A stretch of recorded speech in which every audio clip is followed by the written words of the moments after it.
یہ بات ہو گئی. تو کتنی چیزیں ہو گئیں؟ آباء و اجداد کی تقلید، اندھی تقلید 1، رسوم و رواج کا طوق 2، تہذیب و تمدن کی بیڑیاں 3، خود ساختہ قوانین کی زنجیریں 4، اور آخری بات میں جس پر میں آپ سے بات کرنے چلا ہوں وہ ہے اللہ کے نبی نے آتے ہی، مبعوث ہوتے ہی ذاتی احساسات کی بندشیں توڑ ڈالیں. لوگوں کو کہا ذاتی احساسات سے بالاتر ہو جاؤ، ہدایت تب ملے گی.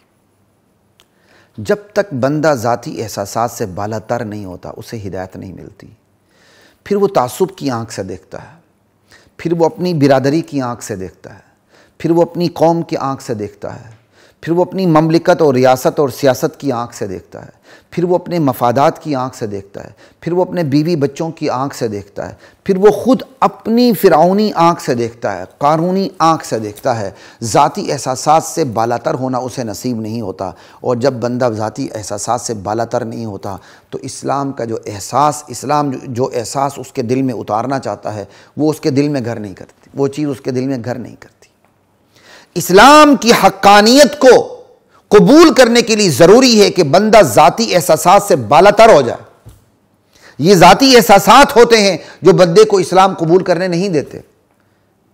اگر حضرت عکرمہ بن ابی جہل رضی اللہ تعالی عنہ ذاتی احساسات کا شکار ہوتے اسلام کبھی بھی قبول نہ کرتے.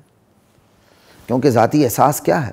ذاتی احساس یہ ہے، عکرمہ جانتے تھے رضی اللہ عنہ کہ میرے باپ کو ان صحابہ نے قتل کیا ہے، میرے باپ کو قتل کرنے کے ذمہ دار رسول اللہ صلی اللہ علیہ وسلم ہیں، عبداللہ بن مسعود قاتل ہیں اس کے، میں ایسے لوگوں کا دین کیوں قبول کروں؟ انا للہ و انا الیہ راجعون. لیکن حضرت عکرمہ بن جہل ابو جہل کے بیٹے مسلمان، آپ اندازہ کر لیں یہ ابو جہل کتنا بدقسمت تھا. بخاری کی دوسری حدیث جس میں اماں عائشہ رضی اللہ تعالی عنہا راوی ہیں کہ نبی علیہ السلام پر وحی کیسے نازل ہوتی تھی، تو وہ حضرت عائشہ جو روایت کرتی ہیں وہ حضرت حارث بن ہشام سے کرتی ہیں جو ابو جہل کے بھائی ہیں. حارث بن ابو جہل کے سگے بھائی مسلمان، ابو جہل کا سگا بیٹا مسلمان. لیکن ابو جہل جسے مین آف ڈیسیژن کہا جاتا تھا، سرداروں کے فیصلے کرتا تھا، قریش مکہ کا سپریم کورٹ تھا، وہ اسلام کے بارے میں صحیح فیصلہ نہیں کر سکا تو اسلام نے اسے ابو جہل کہا. یہ مین آف ڈیسیژن نہیں ہے، یہ جہالت کا سردار ہے، یہ ابو جہل ہے. لا الہ الا اللہ. تو حضرت عکرمہ کو دیکھ لیں، مسلمان ہوتے ہوئے وہ ذاتی احساسات کا شکار نہیں ہوئے. خدا نخواستہ ذاتی احساس کا شکار ہوتے تو ذاتی احساس کیا ہے کہ بھائی میرے باپ کے قاتل تو یہ محمد رسول اللہ کا طبقہ ہے، میں ایسے دین کو کیوں قبول کروں؟ نہیں، خوش قسمت تھے ذاتی احساس کا شکار نہیں ہوئے. جب ذاتی احساس کا شکار نہیں ہوئے، دین کی دولت سے مالا مال ہوئے، ابو جہل کا بیٹا رضی اللہ تعالی عنہ کہلایا. یہ ہے ذاتی احساسات کی بندشوں کو توڑ دینا. اسی طرح آپ آگے دیکھیں، سلمان فارسی ہیں، کہاں ایران سے چلے، مذاہب کو تبدیل کرتے کرتے کرتے کرتے مدینے پہنچے. اگر وہ ذاتی احساس کا شکار ہوتے، ذاتی احساسات کا شکار ہوتے، آبائی دین کے اوپر رہتے اور مذاہب کو تبدیل کرتے کرتے حقانیت کی تلاش میں مدینے نہ پہنچتے. لیکن جب انہوں نے یہ ٹھان لی کہ میں نے ذاتی احساسات سے بالاتر ہونا ہے، حقانیت کو تلاش کرنا ہے، اللہ کی رضا تلاش کرنی ہے، اللہ تعالیٰ نے کیا عجیب نقشہ بنایا. سلمان فارسی ایران سے دکے کھاتے کھاتے مدینے پہنچے تو شیڈیول کیا بنا؟ اللہ کے نبی بھی قریش مکہ کے مظالم برداشت کرتے کرتے ہجرت پر مجبور ہوتے ہوئے مدینے پہنچ گئے. یوں امتی اور نبی کی ملاقات ہو گئی، اور اشہد ان لا الہ الا اللہ واشہد ان محمد عبدہ ورسولہ. سلمان فارسی مسلمان ہوتے ہیں، کتنی بڑی بات ہے. یہ ہے ذاتی احساسات کو کچلنا جس کی وجہ سے اللہ کی رضا نصیب ہوتی ہے. اور اسی طرح ایک اور مثال کو آپ دیکھ لیں، حضرت وحشی بن حرب رضی اللہ عنہ جو حضرت حمزہ کے قاتل تھے. جب مسلمان ہونا چاہا تو اللہ کے نبی نے اپنے عمل سے دکھایا، لوگو دیکھ لو میرے چچا کو قتل کرنے والا یہ وحشی بن حرب ہے، لیکن میں اللہ کی رحمت سے ذاتی احساس کا شکار نہیں ہو رہا کہ میں اسے اسلام قبول کرنے نہ دوں. اللہ اکبر وللہ الحمد. پھر دل سے بے ساختہ نکلتا ہے، لبیک اللہم لبیک لبیک لا شریک لک لبیک. ہم ایسے ہی پروردگار کی بارگاہ میں حاضر ہیں جس کے نبی ذاتی احساسات کی بندشیں توڑتے ہوئے اپنے ذاتی احساسات کی بھی قربانی دے کے امت کو بتایا میرے امتیوں ذاتی احساسات کی قربانی یوں دینی پڑتی ہے۔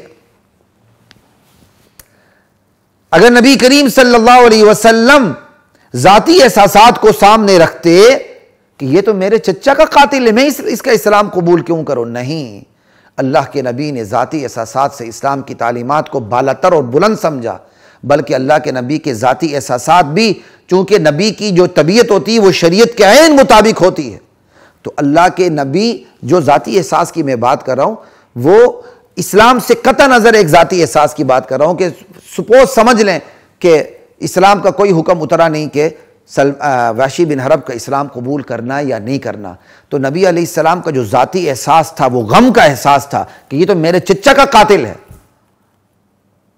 اگر اس غم کے احساس کو اللہ کے نبی برتری دیتے، اسلامی تعلیمات کے اوپر بالفرض لے آتے، یہ بالفرض کی بات کر رہا ہوں، یہ بالفرض ایسا ہی ہے کائنات میں اگر ایک سے زائد خدا ہوتے کائنات برباد ہو جاتی، یہ بالفرض صرف سمجھانے کے لیے، وگرنہ نبی کا احساس جو ذاتی ہوتا ہے وہ بھی شریعت کے عین مطابق ہوتا ہے۔ یہاں صرف یہ ہے اسلام کے حکم سے قطع نظر ایک بات سمجھانے کے لیے کر رہا ہوں، جیسے اللہ نے خود سمجھاتے ہوئے کہا ہے لَوْ كَانَ فِيهِمَا آلِهَةٌ إِلَّا اللَّهُ لَفَسَدَتَا، اگر اس کیا کہتے ہیں کائنات میں اللہ کی سوا کوئی الہ ہوتا تو یہ آسمان و زمین تباہ و برباد ہو جاتے۔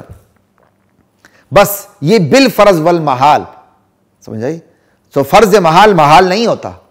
تو یہی میں اس مثال کو یوں سمجھانے کی کوشش کر رہا ہوں کہ اللہ کے نبی اگر اسلامی تعلیمات کا جو تعلیم ہے کہ ہر ایک جو ظالم بھی غرغرے سے پہلے اسلام کو قبول کرے، موت آنے سے پہلے اسلام کو قبول کرے تو اس کی اسلام کو قبول کرنا ہے، اس حکم کو ایک طرف رکھتے ہوئے اگر اللہ کے نبی کو جو ذاتی غم تھا کہ یہ میرے چچا کا قاتل ہے، اس غم کو بالاتر رکھتے، اگر بالفرض، یہ بالفرض کی بات کر رہا ہوں بار بار کیونکہ نبی کی شان کا مسئلہ ہے اس لیے سمجھانے کی حد تک ایک بات کر رہا ہوں، اگر اس غم کو بالاتر رکھتے تو وحشی بن حرب کو اپنے قریب نہ آنے دیتے اللہ کے نبی، لیکن اللہ کے نبی نے دین کے لیے اپنے اس غم کی بھی قربانی دے دی، اپنے اس احساس کی بھی قربانی دے دی، اپنے چچا کے قاتل کو سینے سے لگا کے امت کو بتا دیا، یوں اپنے ذاتی غم کی، ذاتی احساس کی، یہ ذاتی احساس ذاتی غم ہے، اس کی قربانی دینی پڑتی ہے، دشمن بھی سچائی پر آ جائے تو اس کو گلے لگانا پڑتا ہے،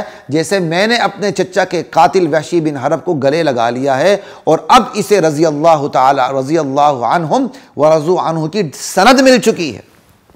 اسی طرح آپ دیکھ لیں جب سود حرام ہوا تو آپ نے سب سے پہلے اپنے خاندان سے سود کا خاتمہ کیا کہ میرے خاندان، میرے چچا عباس کا جس نے سود دینا ہے اب وہ سود نہیں دے گا، بلکہ اپنے خاندان کا خون سب سے پہلے آپ نے معاف کیا۔ یہ ہے ساری مثالیں کس چیز کی ہیں؟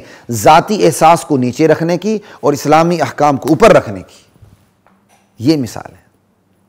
تو اللہ کے نبی نے آ کر ذاتی احساسات کی بندشیں توڑ ڈالیں، کیونکہ ذاتی احساسات کی بندشیں اسلام کو بندے کو دین کی طرف آنے نہیں دیتی، وہ دین سے روک لیتی ہیں۔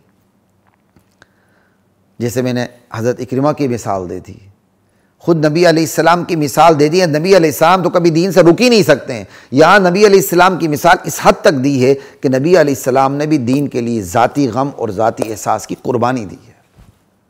باقی آپ نے امت میں سے ذاتی احساس کی بندشیں توڑ ڈالی ہیں، اللہ کے نبی کے لیے ذاتی احساس کی کوئی بندش نہیں تھی، وہ تو شریعت آپ کی طبیعت تھی، لا الہ الا اللہ۔ تو یہ بات تھوڑا سا آپ ذہن میں رکھیے گا، اللہ کے نبی نے امت میں سے ذاتی احساس کی بندشیں توڑ ڈالیں۔ لوگوں اپنے ذاتی احساس کو ایک طرف کر لو، دشمن بھی، یہی وجہ ہے تربیت ایسی ہوئی، صحابہ کرام کی تربیت ایسی ہوتی تھی، وہ دشمنوں کے ساتھ بھی انصاف کرتے تھے، عدل و انصاف کے معاملے میں اولاد کی بھی پرواہ نہیں کرتے تھے۔ یہ کیا تھا؟ ذاتی احساس نہیں آ گیا، اسلامی تعلیمات اوپر آ گئیں۔ یہ بالکل ایسا ہی ہے جیسے ابو بکر رضی اللہ عنہ کے بیٹے مسلمان ہوتے ہیں اور بعد میں کہتے ہیں ابا جان فلاں غزوے میں آپ میری تلوار کے نیچے آ گئے تھے، بس باپ کی محبت آڑے آ گئی، میں نے تلوار نہیں اٹھائی، یہ ان کا ذاتی احساس تھا۔ اور اللہ کے ابو بکر رضی اللہ تعالیٰ عنہ نے کہا بیٹے اگر اس غزوے میں تو میری تلوار کے نیچے آ جاتا تو تیری گردن اڑ چکی ہوتی۔ یہ کیا ہے؟ ابو بکر نے ذاتی احساس کو نیچے رکھا، اسلام کے حکم جہاد کو اوپر رکھا۔ یہ آپ میں نے مثالیں دے کر سمجھانا چاہتا ہوں کہ ذاتی احساسات کی بندشیں اسلام کیسے توڑتا ہے۔ خود نبی علیہ السلام نے کس طرح قربانیاں دی ہیں ذاتی احساس کے حوالے سے۔ تو جب تک میں اور آپ ذاتی احساسات سے بلند نہیں ہوتے دین کو سمجھ نہیں سکتے، اس لیے ذاتی احساسات سے بلند ہو جائیے۔ جب ذاتی احساس سے بلند ہو جائیں گے پھر اسی ذاتی احساس کے دائرے میں ساری چیزیں آ جاتی ہیں جو میں نے آپ کو بتایا۔ یہ ایک وسیع ترین دائرہ ہے جس میں آباء و اجداد کی اتباع بھی، اندھی اتباع بھی آ جاتی ہے، ٹھیک ہے، رسوم و رواج کے طوق بھی آ جاتے ہیں، تہذیب و تمدن کی بیڑیاں بھی آ جاتی ہیں، خود ساختہ قوانین کی زنجیریں بھی آ جاتی ہیں کہ اتنی محنت سے میں نے خود قانون بنایا، میرے قانون کو توڑنے والا کون ہو سکتا ہے۔ تو ذاتی احساس کی دائرے میں یہ ساری چیزیں بھی آ جاتی ہیں۔ تو یہ آپ کے سامنے میں نے کچھ چیزیں رکھی کہ انبیاء آتے ہیں تو بندشوں کو توڑتے ہیں، ان بندشوں کو توڑتے ہیں جن کی وجہ سے بندہ اپنے رب تک رسائی کھو دیتا ہے۔ تو اہم ترین بندشیں چیدہ چنیدہ میں نے آپ کے سامنے رکھی کہ نبی علیہ السلام نے کس طرح ان بندشوں کو توڑ دیا اور انسانیت کے لیے خدا تک کی جو راہ ہے وہ بالکل ہموار کر دی۔ اللہ کی ذات مجھے آپ کو ہم سب کو سیرت کے ان اسباق کو پڑھنے، سمجھنے اور اپنی زندگی پر لاگو کرنے اور آگے تک پہنچانے کی توفیق عطا فرمائے۔ خلیق الرحمن کو اجازت دیجیے۔ السلام علیکم ورحمۃ اللہ وبرکاتہ۔